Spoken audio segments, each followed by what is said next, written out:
60 ఏళ్ళ పెద్ద వచ్చి తప్పున బ్యాలెన్స్ అవుట్ అయ్యి అడ్డం పడుతూ కూర్చోమ్మ అంటావు.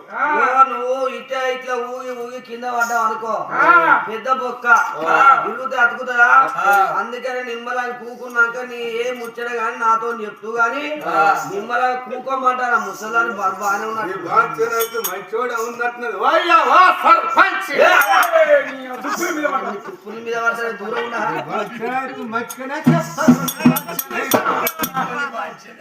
అయ్యా నా కట్టగా చచ్చిన బాగా చచ్చిన అయ్యా నా మొగడు చచ్చిపోయి అంటే నేను పెళ్లి చేయమని వచ్చిందా? ఎందుకు ముసలి నాకు పెళ్లి చేసి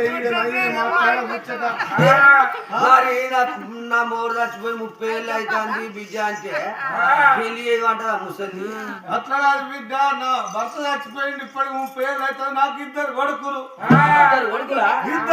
నా కొడుకులు ఒకరి పేరు దుర్గడు, ఒకరి పేరు మైసూరు. మైసూరు దుర్గడు పేరు మంచిగానే ఉన్నాయి.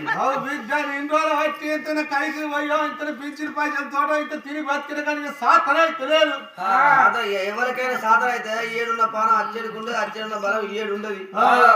తాపు కింద 7 దర్శన కొద్ది బలం తక్కువ అవుడేనా? నేను ఇంతైనా కానీ పెద్ద కొడుకు ఇంటికాంచి ఇంత చిన్న కొడుకు దగ్గర పోయి కొడక నాకు అన్నం ఎట్లా అంటే నువ్వు గీయాలత్తనే ముసల్లానని బూట అందుకొని గుద్ద గుద్ద వచ్చిండు. కొట్ట కొట్ట వచ్చిందండి, గుద్ద గుద్ద కొట్ట వచ్చిందంటే అయిపోయాడు.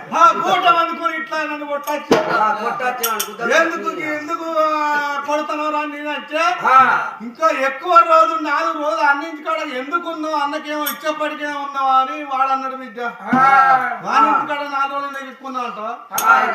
మరి పెన్ను లేదు, వడ్డాన్ని వేసుకొని పోయింది. అయ్యో మారిపోయిందా? నేను అన్నాక అక్కడ రైలు గేట్ కింద ఉన్నాడు అట్లా వానికి ఒక కోట తాగిచ్చి నీ పెన్నాన్ని తీసుకొచ్చుకోపోరా అని నేను అన్నా.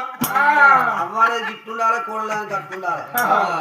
అవ్వానేది కొడుకుతో చెప్తాడు, కొడుక నీ పిల్లని అడుగు కోట రాని తాగిపించి నీ పిల్లని నువ్వు తీసుకొచ్చుకో. ఇదేనా అవకెత్తానని వాడు తాగించకపోతే వాడు గడ్డపాలనుకున్నాడు. వాడు నా కొడుకును వచ్చి అయితే అన్నం పెడతలేరు. అన్నం పెట్టకపోతే